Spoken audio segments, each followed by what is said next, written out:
মানুষকে পরিষেবা দেওয়া, মহিলাদের সিকিউরিটি, ল অ্যান্ড অর্ডার সব কিছু দেখতে হবে। এবং প্রত্যেকটি মানুষ, প্রত্যেকটি সম্প্রদায়ের মানুষ, হিন্দু, মুসলমান, খ্রিস্ট, বড় লোক, গরিব লোক, সবার জন্য আমরা কাজ করব। বাংলা নববর্ষের প্রথম দিনে কর্ণগড় মহামায়া মন্দিরে পুজো দিয়ে প্রচার শুরু করলেন মেদিনীপুর লোকসভার বিজেপি প্রার্থী অগ্নিমিত্রা পল। অসাধারণ সারা, মানুষের ভালোবাসা, শ্রদ্ধা, মানুষের ভরসা, এসবই নরেন্দ্র মোদীজির জন্য। আমি কেউ নই, সম্পূর্ণভাবে আমার প্রধানমন্ত্রীর জন্য।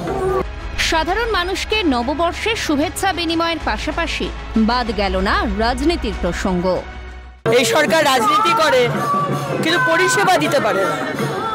এই সরকার জল দিতে পারে না, এই সরকার মানুষের মাথার ওপর ছাদ দিতে পারে না।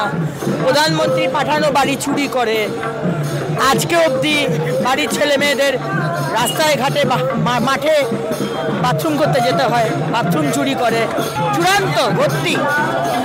এই সব খাতা খোলা হবে। আমি সাংসদ হই, সব খাতা খোলা হবে। সমস্ত মানুষ, যে ধর্মেরই হোক, যে পার্টির হোক, তার জন্য আমরা কাজ করব। জিতার বারে কিন্তু পূর্ণ তিনি আশাবাদী রয়েছেন এবং জিতার পরে কিন্তু বেশ কিছু কাজ তিনি করবেন মেদিনীপুরবাসীর জন্য, এমনটাই কিন্তু তিনি জানালেন। মেদিনীপুর থেকে অভিষেক চক্রবর্তী, কলকাতা নিউজ।